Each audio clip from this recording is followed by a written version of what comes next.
जय श्री राम दोस्तों, आपका हार्दिक स्वागत है आपका अपना YouTube चैनल मृत्युंजय मंत्रा पर। और आज की इस कड़ी में गोस्वामी तुलसीदास जी को श्री हनुमान जी से कैसे उनकी मुलाकात हुई, इस विषय पर वीडियो है, तो आइए जानते हैं। मगर उससे पहले आपसे विनम्र निवेदन है, अगर आप नए हैं और आप पहली बार इस चैनल पर आए हैं तो कृपया चैनल को सब्सक्राइब और वीडियो को लाइक कर लें। आपका प्यार और आशीर्वाद के लिए सदा आपका आभारी रहूंगा। तो आइए जानते हैं। अपने गुरु नरहरिदास जी और काशी के महान आचार्य से सनातन जी से रामायण, वेद, पुराण और कई महाकाव्यों की शिक्षा ग्रहण करने के बाद तुलसीदास जी वाराणसी से अपने गांव राजापुर आकर रहने लगे। यहाँ रहकर वे लोगों को प्रभु श्री राम जी की पावन कथा और रामायण की कथा सुनाने लगते हैं। वो भक्तों को श्री राम जी की पावन कथा को इतने भक्ति भाव से कहते थे कि सुनने वाले भक्त भी उनकी कथा सुनते सुनते भाव विभोर हो जाते थे। धीरे धीरे उनकी ख्याति चारों ओर फैलने लगती है। इसी बीच 29 वर्ष की आयु में राजापुर में थोड़ी ही दूर यमुना के पार स्थित एक गांव में अति सुंदर भारद्वाज गोत्र की कन्या रत्नावती के साथ उनका विवाह संपन्न हो जाता है। तुलसीदास और रत्नावती दोनों का जोड़ा बहुत ही सुंदर था। दोनों ही विद्वान थे और विवाह के पश्चात तुलसीदास जी राजापुर नामक स्थान पर खुशी खुशी रहने लगे। अब तुलसीदास जी को अपना परिवार मिल गया था, बन गया था और वह अपने परिवार के साथ हंसी खुशी रहने लगे। तुलसीदास जी रत्नावती को बहुत प्रेम करते थे, उन्हें कभी अपने से दूर नहीं होने देते थे। इसलिए उनकी सहेलियां अक्सर उन्हें चिढ़ाया करती थी।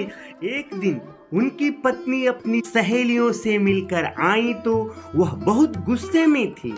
तुलसीदास जी अपनी पत्नी से पूछते हैं, आज तुमने वापस आने में इतना देर क्यों लगा दी? रत्नावती कहती हैं कि मेरी सारी सहेलियां कहती हैं मैंने आप पर जादू कर दिया है। यह सुनकर गोस्वामी तुलसीदास जी बोलते हैं, हाँ यह बात तो सच है।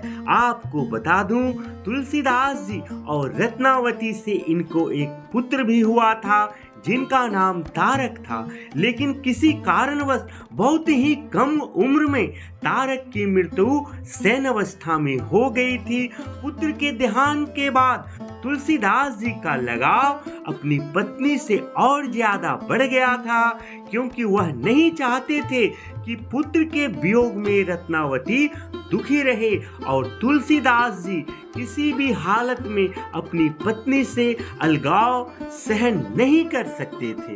एक बार रत्नावती के मायके से एक नाई उनके घर पहुंचता है और रत्नावली से कहता है, बेटी मुझे आपके पिताजी ने आपको मायके ले जाने के लिए भेजे हैं। रत्नावती उनसे कहती है, मैं कैसे चल सकती हूँ?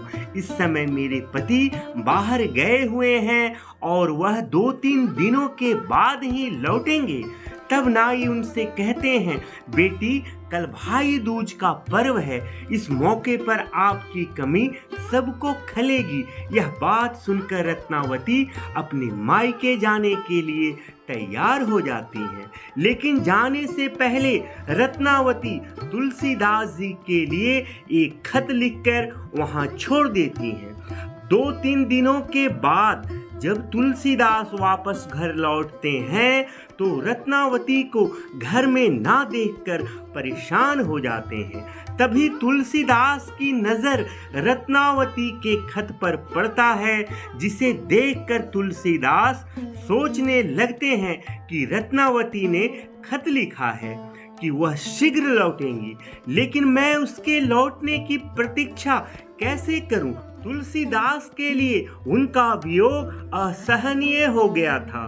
तुलसीदास अपने आप को रोक नहीं पाए और तुरंत रत्नावती से मिलने के लिए उनके मायके के लिए निकल पड़ते हैं। वो अंधेरी रात में ही तेज बरसात में एक बहती लाश को ही लकड़ी का लट्ठा समझकर उफनती यमुना नदी को तैरकर पार कर गए। नदी पार करने के बाद जब वह ससुराल पहुंचते हैं तो काफी रात हो चुकी थी और ससुराल के घर का मुख्य दरवाजा बंद था, लेकिन उन्होंने इंतजार नहीं किया और पत्नी से मिलन की दीवानगी ऐसी थी कि बंद दरवाजा भी तुलसीदास को रोक नहीं पाई।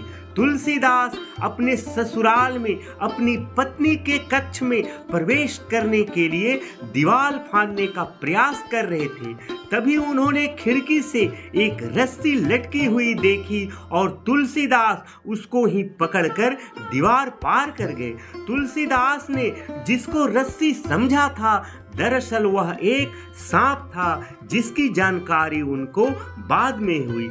इतना करने के बाद आखिरकार वह अपनी पत्नी के कक्ष में पहुंच ही गए और सोच रहे थे उन्हें देखकर उनकी पत्नी काफी खुश हो जाएंगी, लेकिन उनकी पत्नी की नजर जब तुलसीदास जी पर पड़ी तो वह काफी क्रोधित हो उठी, क्योंकि उन्हें परिवार और समाज का डर परेशान कर रहा था कि अपने परिवार वालों को क्या कहूंगी, कैसे मुंह दिखाऊंगी और उन्हें कैसे कहूंगी कि उनका पति द्वार के बजाय दीवार फांद कर आ गए हैं। अपनी पति की इतनी बड़ी लापरवाही को देखकर वह काफी क्रोधित हो गई और उन्होंने क्रोध में आकर तुलसीदास को डांट लगाई। उन्होंने यहाँ तक कह दिया, लाज न लागत आपको, दौरे आयो साथ, धिक धिक ऐसे प्रेम को कहाँ कहूँ मैं नाथ, अस्थि चर्मय देह मम, तामे जैसी प्रीति, तैसी जो श्री राम में होत न तब भव भीति। मेरी हाड़ मांस से बने शरीर से आप जितना प्रेम करते हैं उसका आधा प्रेम भी अगर आप प्रभु श्री राम जी से करते ना तो आपका जीवन सफल हो जाता, मगर आपको रत्नावती के अलावा तो कुछ सूझता ही नहीं है। धिक्कार है आप पे, आपको अपनी इज्जत की नहीं पड़ी थी तो कम से कम मेरे बारे में सोच लिया होता। मैं किस मुंह से अपने घर और परिवार वालों को यह खबर दूंगी। पत्नी की बातों को सुनकर तुलसीदास जी सन्न रह गए। उनके हृदय में उनकी सारी बातें गहराई तक उतर गई और उनके ज्ञान नेत्र खुल गई। उनको अपनी मूर्खता का एहसास हो गया। उनका अंतर्मन जाग उठा। अपनी पत्नी के कहे गए हर कथन को सुनकर तुलसीदास जी के जीवन में अभूतपूर्व परिवर्तन आया और क्षण भर भी देर किए वो अपनी पत्नी के कक्ष से बाहर निकल गए और राम नाम की खोज में निकल पड़े। उन्होंने अपनी पत्नी का त्याग कर दिया और वैराग्य जीवन अपनाकर साधु बन गए। उन्होंने अपना संपूर्ण जीवन ही भगवान श्री राम जी के चरणों में समर्पित कर दिया। तुलसीदास जी विरक्त होकर अयोध्या, काशी, प्रयाग, चित्रकूट आदि तीर्थों में भ्रमण करने लगे। काशी में शौच के लिए प्रतिदिन गंगा पार जाया करते थे और लौटते हुए लोटे में बचा जल एक बबूल के वृक्ष की जड़ में डाल दिया करते थे, क्योंकि वह बबूल का पेड़ सूख रहा था और उन्होंने उस सूखते हुए पेड़ को फिर से जल देकर जीवन दान या हरा भरा करने के लिए ऐसा कर रहे थे। दरअसल वह पेड़ जल के अभाव में ही सूख रहा था। कुछ ही दिनों में तुलसीदास जी की मेहनत रंग लाई और वह सूखा पेड़ फिर से हरा भरा हो गया। उस पेड़ के ऊपर एक प्रेत रहता था। तुलसीदास जी के अच्छे आचरण के कारण वह प्रेत उन पर प्रसन्न हो गया। कहते हैं एक दिन प्रातः काल के समय तुलसीदास जी उस पेड़ में जल देकर पेड़ के ही निकट बैठे थे। तभी उस पेड़ का प्रेत गोस्वामी जी के सामने आ गया। वह तुलसीदास जी से बोला कि हे महात्मा, मैं आपसे बहुत प्रसन्न हूँ। मैं इसी बबूल के पेड़ पर ही रहता हूँ।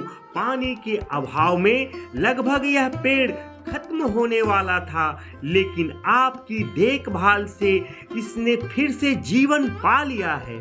हे महात्मा, आपने मेरा आवास को नष्ट होने से बचा लिए। मैं आपसे बहुत प्रसन्न हूँ। यदि आपकी कोई मनोकामना हो तो मुझे बताएं, क्योंकि मैं आपकी मनोरथ की पूर्ण होने में आपकी सहायता करना चाहता हूँ। तुलसीदास जी ने उस प्रेत से पूछे कि तुम मेरी सहायता किस प्रकार कर सकते हो? तुम तो खुद ही प्रेत योनि में भटक रहे हो। तब उसे प्रेत ने बताया कि मैं मनुष्य योनि में एक सिद्ध साधु था। हो सकता है मेरी पूजा पाठ का लाभ आपको ही मिल जाए। प्रेत की बात सुनकर तुलसीदास जी को यह विश्वास हो गया कि यह कोई भली आत्मा है। हो सकता है ये मेरे प्रभु के दर्शन का कोई मार्ग बता दे। इसीलिए तुलसीदास जी ने अपनी मन की बात उस प्रेत को बता दी। तुलसीदास जी ने बताया कि वह प्रभु श्री राम जी और श्री हनुमान जी के परम भक्त हैं। तुलसीदास जी ने उस प्रेत से कहा कि क्या तुम मुझे प्रभु श्री राम और श्री हनुमान जी से मेरे दर्शन करवा सकते हो? यह सुनकर प्रेत ने कहा कि हे महात्मा, ये समर्थ तो मुझ में नहीं है, लेकिन मैं आपको इस मनोकामना की पूर्ण अवश्य कराऊंगा। मैं आपको एक उपाय बतलाता हूँ। अमुक मंदिर में रामायण की कथा होती है। वहाँ एक मनुष्य मैला कुचैला कपड़े पहने कोढ़ी के रूप में सबसे पहले आते हैं और पूरी राम कथा होने के बाद सबसे पीछे जाते हैं। वह व्यक्ति कोई और नहीं, स्वयं हनुमान जी होंगे। आप उनकी चरण पकड़ लें, उनको मना लें। वह बहुत दयालु हैं। वह आपको उनका दर्शन जरूर करवा देंगे। अब तुलसीदास उस मंदिर में गए और उन्होंने देखा एक व्यक्ति सबसे पहले कथा में आए। उनका वेशभूषा भी प्रेत के बताए अनुसार ही था और पूरी रामायण कथा को भी बड़े ही ध्यान पूर्वक सुने और सबसे अंत में जाने वाले हैं। तुलसीदास जी समझ गए कि हो ना हो यह कोई और नहीं, हनुमान जी ही हैं, और उनके चरणों में लिपट गए, गिर गए और गिड़गिड़ाने लगे। तुलसीदास जी की प्रेम को उनके भाव में भाव विभोर होकर हनुमान जी अपने वास्तविक रूप में आए और चित्रकूट में प्रभु श्री राम जी से दर्शन आपको होगा ऐसा आशीर्वाद देकर अंतर्ध्यान हो गए। इसके बाद तुलसीदास जी चित्रकूट जाकर राम घाट पर रहने लगे। एक दिन की बात है, वह कामागिरी पर्वत की परिक्रमा कर रहे थे। तभी उन्हें दो राजकुमार घोड़े पर जाते हुए दिखे। उनमें से एक राजकुमार सांवला और दूसरा राजकुमार गौर वर्ण के थे। तुलसीदास जी उन्हें पहचान नहीं पाए। हालांकि उन्हें देखकर तुलसीदास जी अचंभित जरूर हो गए, पर वे पहचान नहीं पाए। तभी श्री हनुमान जी तुलसीदास जी के सामने प्रकट हुए और तुलसीदास जी को बताते हैं कि वह दोनों राजकुमार कोई और नहीं बल्कि स्वयं प्रभु श्री राम जी और लक्ष्मण जी थे। तुलसीदास जी यह सुनकर बहुत अफसोस करने लगते हैं कि मुझसे कैसे इतनी बड़ी भूल हो गई। मैं अपने भगवान को नहीं पहचान पाया और अपना दोनों हाथ जोड़कर हनुमान जी से दोबारा प्रभु श्री राम जी का दर्शन करवाने के लिए निवेदन करने लगते हैं। हनुमान जी उनसे कहते हैं, कोई बात नहीं, आपको अगली सुबह ही प्रभु श्री राम जी के दर्शन हो जाएंगे। हनुमान जी उन्हें मंदाकिनी नदी के तट पर बुलाते हैं। तुलसीदास जी मंदाकिनी नदी के तट पर पहुंचते हैं। सुबह स्नान ध्यान करने के बाद जब तुलसीदास जी लोगों को चंदन लगा रहे थे, तभी बालक के रूप में स्वयं भगवान श्री राम जी इनके पास आए और कहने लगे कि बाबा, हमें चंदन नहीं दोगे? यह सब देखकर हनुमान जी को लगा कि तुलसीदास जी इस बार भी कोई भूल ना कर बैठे, इसलिए वे खुद तोते का रूप धारण करके गाने लगे। चित्रकूट के घाट पर भई संतन की भीड़, तुलसीदास चंदन घिसे, तिलक करे रघुबीर। तुलसीदास जी तोते की बात को सुनकर समझ जाते हैं कि वो बालक कोई और नहीं बल्कि प्रभु श्री राम ही हैं। तुलसीदास जी बालक बने श्री रामचंद्र जी को निहारते निहारते अपनी सुध बुध खो बैठते हैं और भगवान श्री राम जी ने तुलसीदास जी का हाथ पकड़कर तिलक लगा लेते हैं और खुद तुलसीदास जी के माथे पर भी तिलक लगाकर अंतर ध्यान हो जाते हैं। जय श्री राम।